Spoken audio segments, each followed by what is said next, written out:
तो भाई देखो, लास्ट हमारा जो नॉमेनक्लेचर वाला पोर्शन था वो कंप्लीट हो चुका है। आज से हम लोग जनरल ऑर्गेनिक केमिस्ट्री वाला पोर्शन स्टार्ट कर रहे हैं, ठीक है ना। और जहाँ तक हमारा नॉमेनक्लेचर में बात है, तो देखो यार, नॉमेनक्लेचर में जितना हमने पढ़ लिया उतना मोर देन सफिशिएंट है, ठीक है ना। इससे ज़्यादा नॉमेनक्लेचर में पढ़ाने को और बहुत कुछ चीज़ें हैं, ठीक है ना। तुम अगर देखने बैठोगे तो तुम्हें नॉमेनक्लेचर में पता नहीं कहाँ कहाँ की चीज़ें मिल जाएंगी, ठीक है ना, बट वो रेलेवेंट नहीं है, ठीक है ना। कोई ऐसी चीज़ नहीं है जो हमने छोड़ी है, या कुछ ऐसा नहीं है जो हमें और पढ़ने की जरूरत थी, ठीक है ना।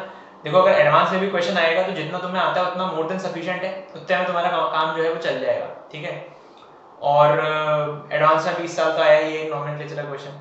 तो मैं वही कह रहा हूँ कि चीज़ें ना जितनी हम पढ़ रहे हैं उतने में से ही आएगा, कुछ ज़्यादा हाई फाई नहीं आने वाला है। तुम नॉमेनक्लेचर 50 किताबों से करने बैठोगे, तुम्हें 50 तरीके के क्वेश्चन मिल जाएंगे और तुम उसी में अपना परेशान होते रहोगे, कोई मतलब नहीं है।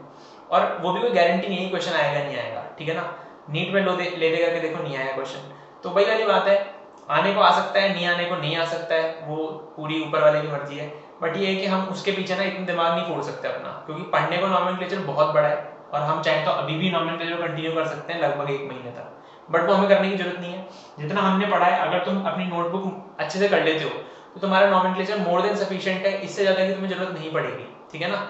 पढ़ करके रिवाइज कर लो, और ज़्यादा से ज़्यादा भी तुम्हारा 8 अक्टूबर को पेपर होगा, उसमें तुम अगर कॉपी पढ़ करके भी देते हो ना तो तुम्हारा हो जाएगा। क्यों? क्योंकि अब तक तुमने सारे के सारे क्वेश्चन जो है वो सॉल्व कर लिए होंगे, ठीक है ना, जहाँ तक मुझे लगता है। बाकी ये जो पोर्शन है जो अब स्टार्ट होने वाला है वो ज़्यादा इंपॉर्टेंट है। और ये बात ध्यान रखना, चाहे तो तुम्हारा कोई सीनियर में अगर तुम्हारा कोई दोस्त है तो उनसे ज़्यादा तुम पूछ भी सकते हो कि जीओसी का क्या इंपॉर्टेंस है इसमें, ऑर्गेनिक केमिस्ट्री में। अगर तुम्हारा जीओसी वाला पोर्शन वीक है ना, तो ध्यान रखना तुम्हारा यहाँ 11th तो बर्बाद होगा ही होगा, तुम्हारी 12वीं बर्बाद हो जाएगी। तो मैं यही कहूँगा कि जीओसी के क्वेश्चन या तो तुम साथ साथ में सॉल्व कर सकते हो, ठीक है ना, पर साथ साथ में क्या होगा यार कि तुम थोड़ा आगे जाओगे ना, तुम्हें लिए प्रॉब्लम हो जाएगी, ठीक है। तो थोड़ी देर रुक जाओ, कॉपी को पढ़ो, समझो एक बार कि कहानी क्या बन रही है, ठीक है ना। जब तुम एक बार तुम्हारी थोड़ी स्टोरी बन जाएगी ना, तो तुम क्वेश्चन समझ के कर पाओगे, वरना अगर तुम एकदम से कूद गए क्वेश्चन सॉल्व करने के लिए तो हो नहीं पाएगा, ठीक है ना।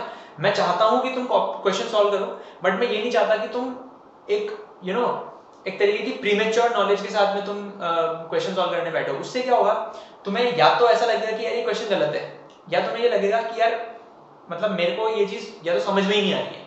दो ही चीजें होंगी उसमें, या तो तुम ये समझोगे कि तुम्हें बिल्कुल समझ में नहीं आ रहा, या तुम्हें ऐसा लगेगा कि ये जो किताब में लिखा हुआ है वो गलत है, ठीक है ना। तुम अपने ही लॉजिक्स के साथ में काम करने लग जाओगे वरना फिर।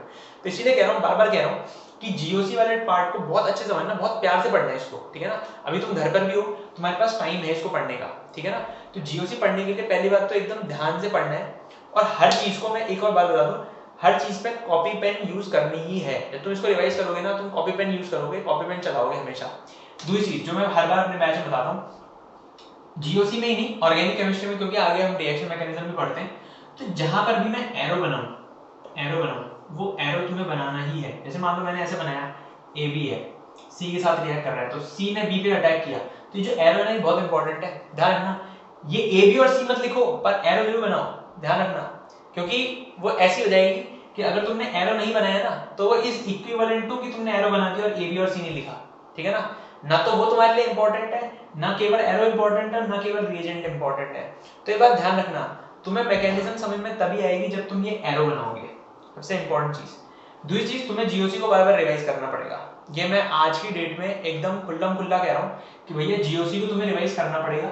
अगर तुम जीओसी को रिवाइज नहीं करते हो तो मैं बता रहा हूँ 11वीं भी डूब जाएगी और 12वीं तो डूबेगी कंफर्म, मैं लिख के दे सकता हूँ आज की डेट में। और तुम, अगर तुम्हें नहीं होता है ना विश्वास, तो तुम अपने किसी भी सीनियर से किसी भी वक्त पूछ लेना ये चीज कि भाई जीओसी अगर मैं छोड़ दूं तो क्या मेरा कुछ हो जाएगा, वो हंस देंगे तुम्हारे मुंह पे, ठीक है।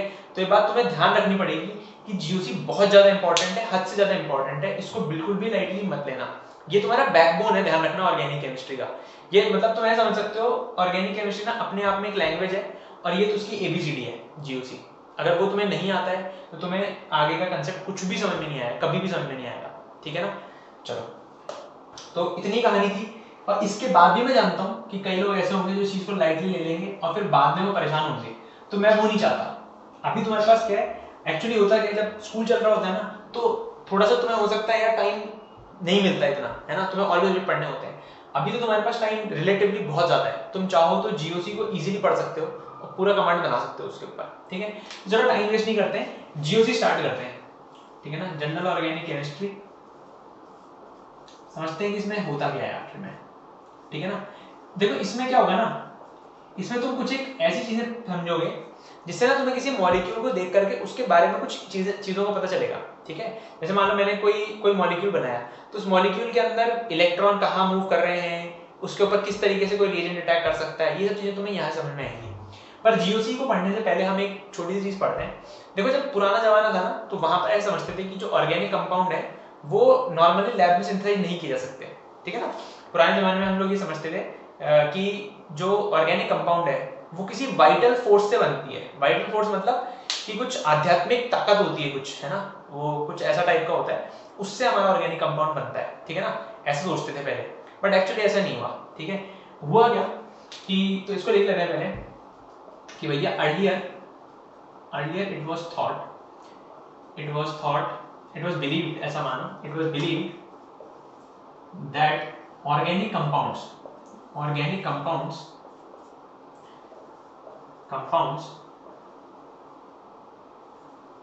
cannot be synthesized in lab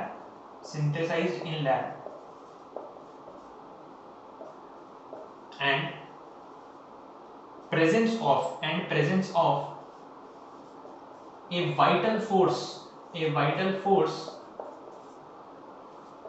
was necessary for the synthesis of organic compounds,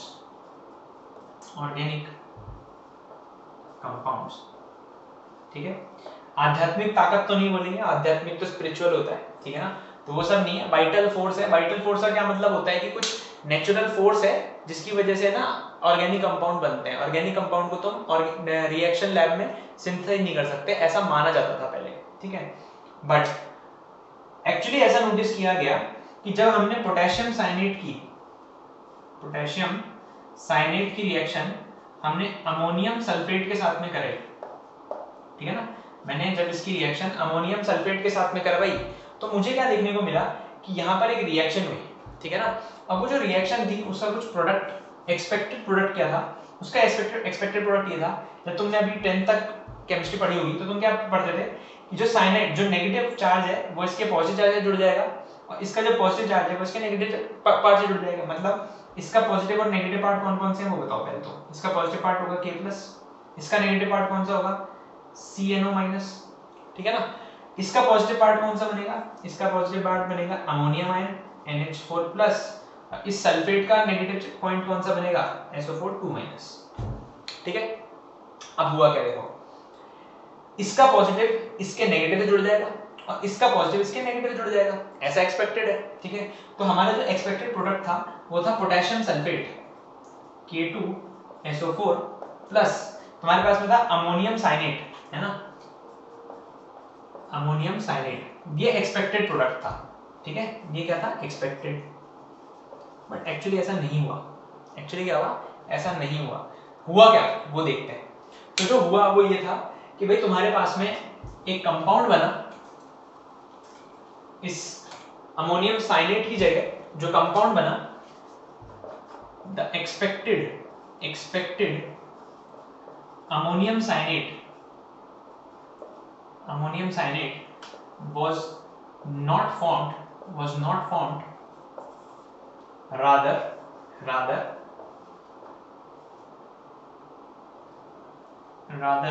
the obtained product was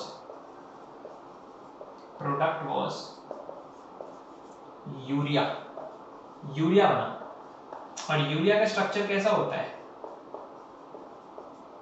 NH2CO NH2, इसको हम लोग क्या बोलते हैं यूरिया बोलते हैं। तो लैब में जो पहला सिंथेसाइज्ड ऑर्गेनिक कंपाउंड था वो कौन था, यूरिया था, ठीक है ना। ये बात ध्यान रखना।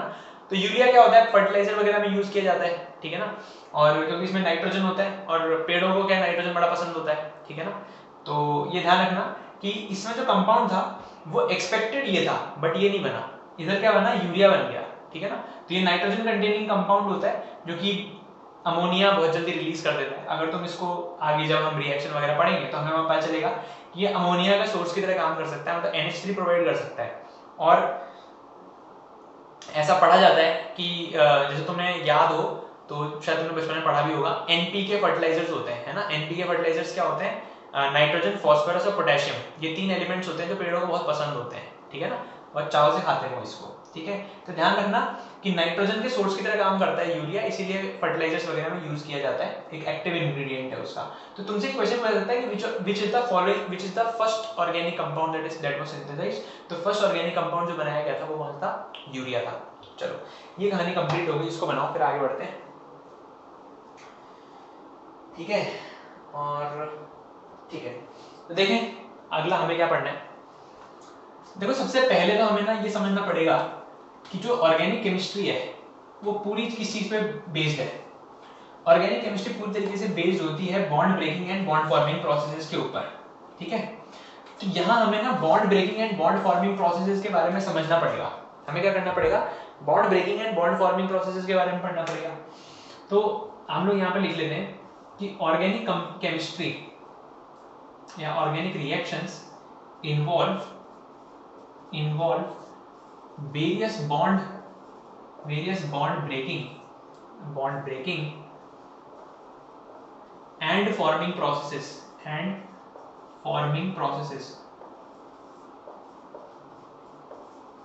तो इन बॉन्ड ब्रेकिंग और बॉन्ड फॉर्मिंग प्रोसेस से होता क्या है?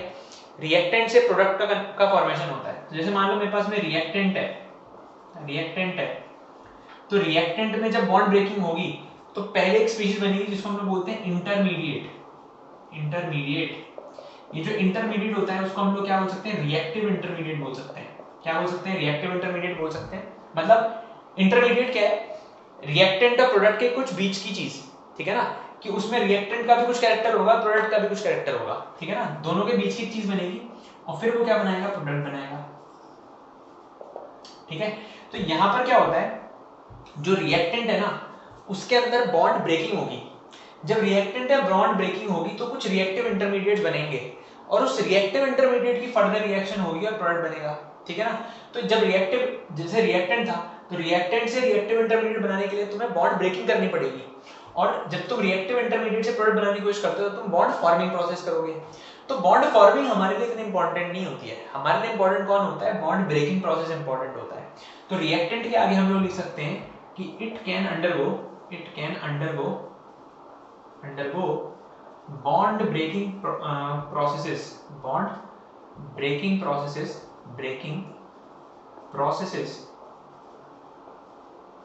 to lead to the formation of various reactive intermediates या रिएक्शन इंटरमीडिएट्स भी बोलते हैं इसको।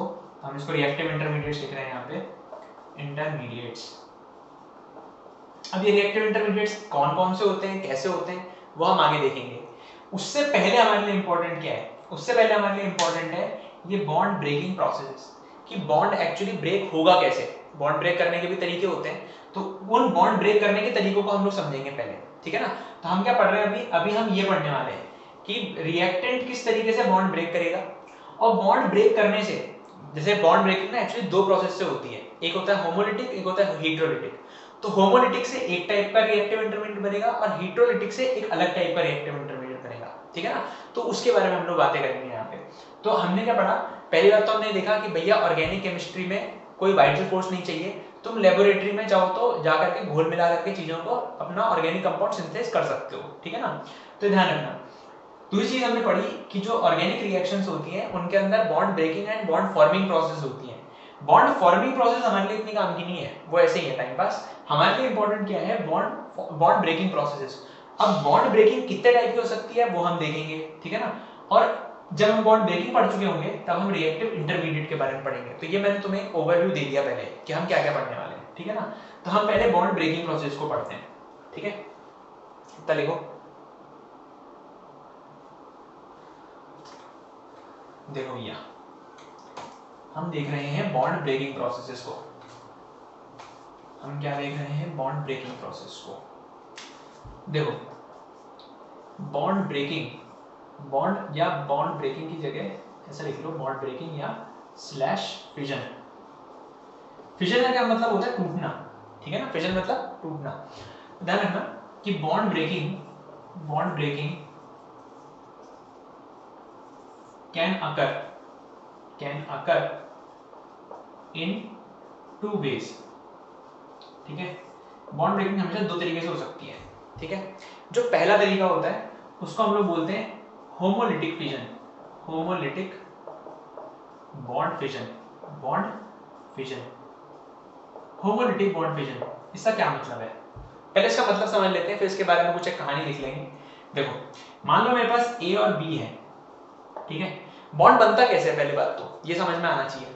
बॉन्ड बनना मतलब समझो कि बॉन्ड बनने का मतलब है बिजनेस तुम स्टार्ट कर रहे हो साथ में, ठीक है ना। जैसे मान लो मैं आया और तुम आए, तुमने बोला कि अपन लोग ना एक बिजनेस स्टार्ट करते हैं, ठीक है। तुमने 50 रुपए ऐड किए उस बिजनेस में, मैंने 50 रुपए ऐड किए उस बिजनेस में, ठीक है। तो हम दोनों की 50-50% हिस्सेदारी हो गई। 50% मैंने इन्वेस्ट किया, 50% तुमने इन्वेस्ट कर दिया, तो हमारी 50-50% इन्वेस्टमेंट हुई। तो सिमिलरली ए और बी दो अलग अलग बंदे थे, जो कि जिन्होंने म्यूचुअल कंसेंट से डिसाइड किया कि भैया आ जाओ एक बिजनेस स्टार्ट करते हैं, ठीक है। इसने बोला कि 50% तो मैं दूंगा और 50% तू दे दे, ठीक है। हम क्या करेंगे, मिलकर के बॉन्ड बना लेंगे। तो इन दोनों ने ए बी बॉन्ड बनाया। अब मैं मान रहा हूं कि ये मेरा रिएक्टेंट है, ए भी किसी का प्रोडक्ट भी तो हो सकता है, मुझे उससे मतलब नहीं है। मैंने बोला ए भी मेरा रिएक्टेंट है और उससे मैं कुछ प्रोडक्ट बनाऊंगा, ठीक है। तो अब ए और बी, इसमें ये वाली चीज मैंने इसलिए लिखी केवल ये बताने के लिए कि ए और बी का बॉन्ड कैसे बनाए। ए और बी का बॉन्ड कैसे बना हुआ था कि 50% ए ने दिया, 50% बी ने दिया, मतलब एक इलेक्ट्रॉन ए ने दिया और एक इलेक्ट्रॉन बी ने दिया। और वो दोनों इलेक्ट्रॉन यहाँ पर शेयर हो रखे हैं ए और बी के बीच में, ठीक है। ए और बी के बीच में दोनों इलेक्ट्रॉन शेयर हो रखे हैं। तो इसको अब मैं हटा रहा हूँ, ठीक है। अब देखो हुआ क्या कि थोड़े दिनों बाद में हमारा बिजनेस नहीं चला, ठीक है ना। हम दोनों में से कोई भी ग्रीडी नहीं था, मतलब ना तो मैं ग्रीडी हूँ ना तुम ग्रीडी हो। तुमने बोला कि यार ऐसा है बिजनेस में मजा नहीं आ रहा है, एक काम करते हैं यार, खत्म करते हैं इस बिजनेस को, ठीक है ना। तो बिजनेस जब खत्म होगा तो क्या होगा? बिजनेस खत्म होगा तो तुम बोलोगे यार कि ना तो मैं ग्रीडी हूँ ना तुम ग्रीडी हो, तो मैं अपना 50% लेके निकल जाऊंगा वापस और तुम अपना 50% लेके निकल जाओगे वापस। बताओ क्या तुम्हें कुछ नुकसान होगा? नहीं। खाली मतलब 50% लेके आए थे हम, 50% लेके जाएंगे, ठीक है ना। तो ध्यान रखना, जो 50% इसने दिया था और जो 50% इसने दिया था, मतलब एक इलेक्ट्रॉन जो बी ने दिया था और एक इलेक्ट्रॉन जो ए ने दिया था, दोनों अपने अपने इलेक्ट्रॉन लेकर के निकल जाएंगे। उस तरीके के बॉन्ड ब्रेकिंग प्रोसेस को हम लोग क्या बोलते हैं? होमोलिटिक बॉन्ड फिजन, ठीक है। देखो जैसे मान लो ये ए बी है, अब मैंने क्या किया, इधर से ए को उसका इलेक्ट्रॉन दिया और बी को उसका इलेक्ट्रॉन दिया, ठीक है। मतलब दो इलेक्ट्रॉन थे बॉन्ड के अंदर, उसमें से एक इलेक्ट्रॉन ए ने ले लिया और एक इलेक्ट्रॉन बी ने ले लिया। तो बनेगा क्या? देखो, ए के पास में एक इलेक्ट्रॉन जाएगा और बी के पास में एक इलेक्ट्रॉन जाएगा। इसको हम लोग क्या बोलते हैं? इस तरीके की बॉन्ड ब्रेकिंग को हम लोग बोलते हैं homolytic bond fission. Homolytic bond fission का क्या मतलब हुआ? एक इलेक्ट्रॉन ए ने ले लिया और एक इलेक्ट्रॉन बी ने ले लिया, ठीक है। ये कहानी समझना नहीं चाहिए। यहाँ पे इस पूरे प्रोसेस के लिए सबसे इंपॉर्टेंट चीज क्या है कि ना तो ए और बी में कोई भी इलेक्ट्रोनेगेटिविटी डिफरेंस नहीं होना चाहिए। इलेक्ट्रोनेगेटिविटी का क्या मतलब होता है? इलेक्ट्रोनेगेटिविटी का मतलब मैं तुम्हें पहले ही बता चुका हूँ। कुछ एलिमेंट्स ऐसे होते हैं जिनकी ग्रीड होती है, जो इलेक्ट्रॉन्स को अपनी तरफ रखने की कोशिश करते हैं, ठीक है। तो ए और बी में से कोई भी इलेक्ट्रोनेगेटिव नहीं होना चाहिए, मतलब कोई भी ग्रीडी नहीं होना चाहिए। अगर कोई भी ग्रीडी हो गया तो क्या करेगा? इलेक्ट्रॉन, दोनों इलेक्ट्रॉन अपने साथ लेके भाग जाएगा, ठीक है ना। और क्योंकि यहाँ पे कोई ग्रीडी नहीं था तो ए को भी एक इलेक्ट्रॉन मिला और बी को भी एक इलेक्ट्रॉन मिल गया, ठीक है। इस तरीके की बॉन्ड ब्रेकिंग को हमने क्या किया? कहा होमोलिटिक बॉन्ड फिजन, ठीक है ना। तो ध्यान रखना। दूसरी चीज जो है वो क्या है कि यार ये जो बॉन्ड, ये जो एरो है ना, वो मैंने कैसा बनाया है? हाफ एरो बनाया है। तो जो हाफ एरो होता है ये वाला एरो, एक तो एरो होता है ऐसा, ठीक है। एक एरो कैसा होता है? ऐसा।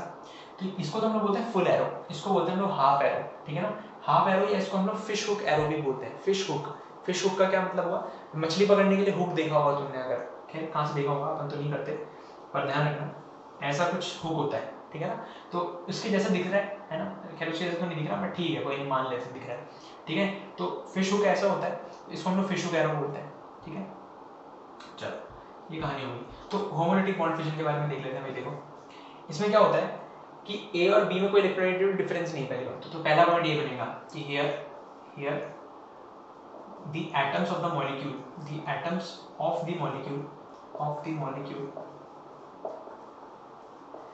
must not have electronegativity difference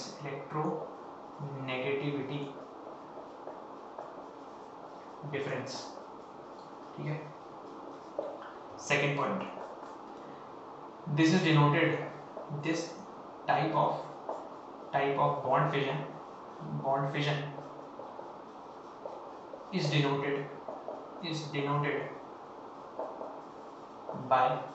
denoted by fish hook arrow, ARROW, ये होता है फिश हुक एरो, ठीक है ना। फिश हुक एरो से डिनोट करते हैं, इतना लिखो, फिर आगे की बात करते हैं।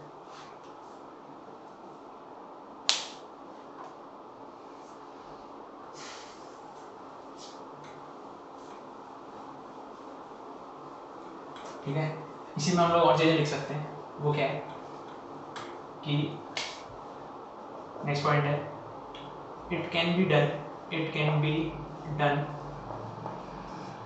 In any type of solvent, ठीक है ना।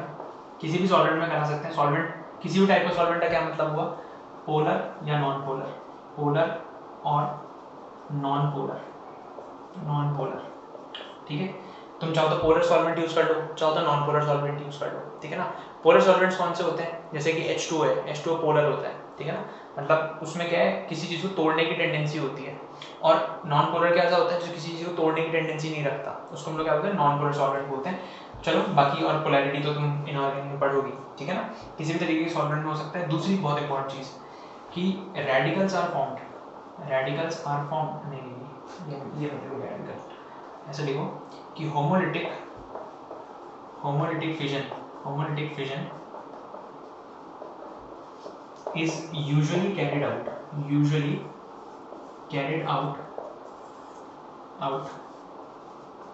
in presence of sunlight,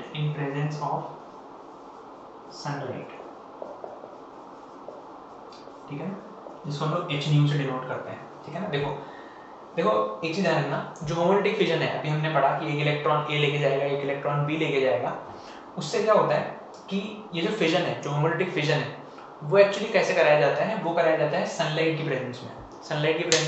कैसे, देखो जो सनलाइट होती है ना, उसमें क्या होता है, उसमें एनर्जी पैकेट्स होते हैं कुछ, ये तुमने शायद एटॉमिक स्ट्रक्चर में पढ़ा हो, है ना, कि जो सनलाइट होती है उसके अंदर कुछ एनर्जी पैकेट्स होते हैं, छोटे छोटे एनर्जी पैकेट्स होते हैं। तो वो जो एनर्जी पैकेट्स होते हैं ना, उनमें एनर्जी जो है वो, मतलब उसकी एनर्जी को हम लोग इससे डिनोट कर सकते हैं HNU से।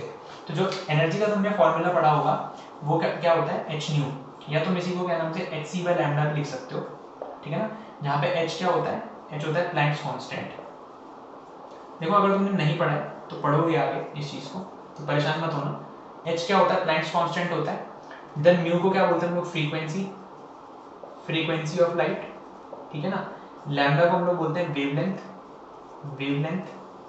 वेवलेंथ ऑफ लाइट, और C को हम लोग क्या बोलते हैं, स्पीड ऑफ लाइट इन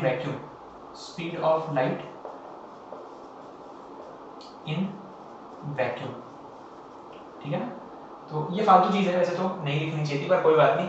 अभी हमें सिंपली समझना है कि जो होमोलिटिक फिजन होता है, जो होमोलिटिक फिजन क्या होगा कि A के पास एक इलेक्ट्रॉन जाएगा और B के पास एक इलेक्ट्रॉन जाएगा। वो कैसे कराया जाता है, वो कराया जाता है सनलाइट के प्रेजेंस में। और सनलाइट को हम डिनोट कैसे करते हैं, HNU से डिनोट करते हैं, NU, ठीक है ना, H और NU, इसको न्यू बोलते हैं, ठीक है ना। तो ये जो न्यू होती है वो क्या डिनोट करती है, फ्रीक्वेंसी को डिनोट करती है।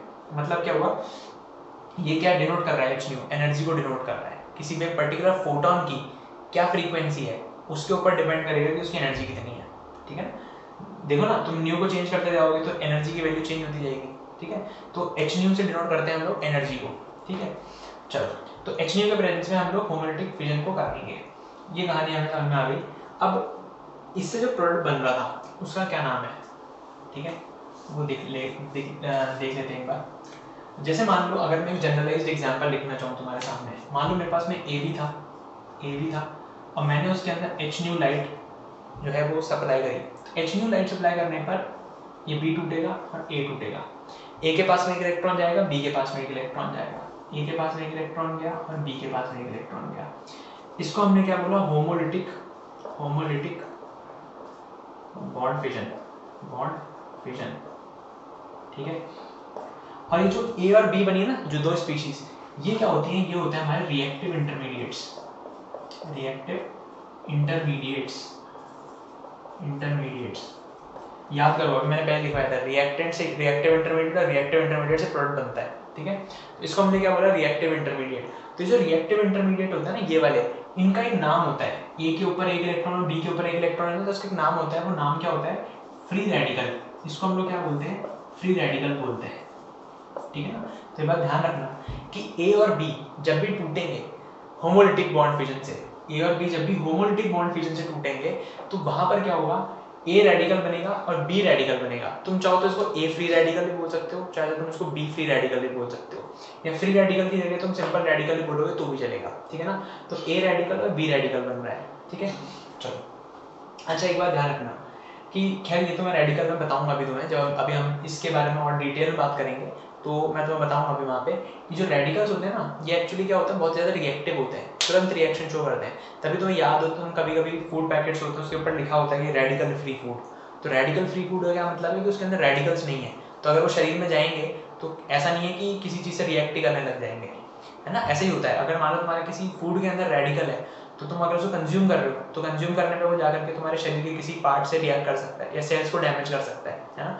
तो इसलिए हम लोग रेडिकल फ्री फूड को पसंद करते हैं। और कहीं पे लिखा हो ना कि कंटेन्स रेडिकल, तो मत लेना उसको कभी भी, खैर कोई लिखेगा ही नहीं कंटेन्स रेडिकल, अगर होगा भी तो, बट अगर कहीं मिल जाए तो मत खरीदना उसको, ठीक है। चलो, ये कहानी तो हो गई हमारी। अब जैसे मान लो ए और बी की जगह, सपोज मैंने ए और बी की जगह एक मॉलिक्यूल ले लिया और वो मॉलिक्यूल है ये, ठीक है ना। मतलब यहाँ पे कार्बन है, यहाँ पे CH3 CH3 CH3 और Cl लगा हुआ है, और मैंने इसको HNU के प्रेजेंस में रिएक्शन कराई, ठीक है। तो HNU के प्रेजेंस में रिएक्शन करने पर क्या होगा, ध्यान रखना, कार्बन और क्लोरीन का बॉन्ड टूटेगा। कार्बन कार्बन का बॉन्ड नहीं टूटता, कार्बन कार्बन का बॉन्ड क्या होता है, रिलेटिवली स्ट्रॉन्ग होता है, और कार्बन हाइड्रोजन का बॉन्ड कैसा होता है, रिलेटिवली वीक होता है। ये बात ध्यान रखना। ये जो एनर्जी है ना, ये एनर्जी इस तरीके की सप्लाई करी जाएगी कि केवल कार्बन और हाइड्रोजन का बॉन्ड टूटे, कार्बन कार्बन का बॉन्ड नहीं टूटता है, ठीक है ना, इस HNU वाली लाइट से। तो होता क्या है, जब भी तुम इसको एनर्जी प्रोवाइड करोगे, ये सनलाइट के फॉर्म में एनर्जी प्रोवाइड करोगे, तो जो वीक बॉन्ड होगा वो टूटेगा। तो कार्बन कार्बन का बॉन्ड तो क्या होता है, स्ट्रॉन्ग होता है। तभी तो हम लोग पढ़ते हैं कि कार्बन कार्बन खुद के साथ जुड़ करके बहुत ही स्ट्रॉन्ग बॉन्ड बनाता है, जिसको हम लोग क्या बोलते हैं, कैटेनेशन बोलते हैं, ठीक है ना। तो कार्बन और हाइड्रोजन बॉन्ड का होमोलिटिक क्लीवेज होगा। ये HNU तुम्हें ये बता रहा है कि यहाँ पे तुम्हें होमोलिटिक क्लीवेज करना है, ठीक है। तो यहाँ पर क्या होगा, एक इलेक्ट्रॉन गया Cl के पास में, दूसरा इलेक्ट्रॉन गया कार्बन के पास में, तो क्या बनेगा, देखो यहाँ पर बनेगा एक इलेक्ट्रॉन इस कार्बन के पास और क्लोरीन के पास उसका रेडिकल। तो ये जो बना ना ये रेडिकल, इसको हम लोग बोलते हैं कार्बन फ्री रेडिकल। क्या बोलते हैं, carbon free radical, free radical. और इसको क्या बोलेंगे, chlorine free radical, chlorine free radical. ये ध्यान रखना, ये क्लोरीन फ्री रेडिकल कहलाता है, ये कार्बन फ्री रेडिकल कहलाता है। तो ये तो हमने सिंपल जनरलाइज्ड फॉर्म में लिख लिया, या हमने लिख लिया कि भाई एल्काइल हैलाइड था मेरे पास में, है ना, क्लोरीन लगा हुआ था, क्लोरीन के पास एक इलेक्ट्रॉन गया, इस वाले बीच वाले कार्बन के पास उसका खुद का इलेक्ट्रॉन आ गया, तो ये और ये स्पीशीज बन गई। इसको डिनोट करने का तरीका ये है, ये तुम्हारा कार्बन फ्री रेडिकल है, ये तुम्हारा क्लोरीन फ्री रेडिकल है, ठीक है। तो ये हमारी कहानी जो है वो कंप्लीट हुई होमोलिटिक क्लीवेज के बारे में। तो इससे आगे अब हम लोग क्या पढ़ेंगे, हेटेरोलिटिक क्लीवेज देखेंगे कि हेटेरोलिटिक क्लीवेज कैसे होता है, और हेटेरोलिटिक क्लीवेज जब होगा तो प्रोडक्ट क्या बनेगा, ठीक है।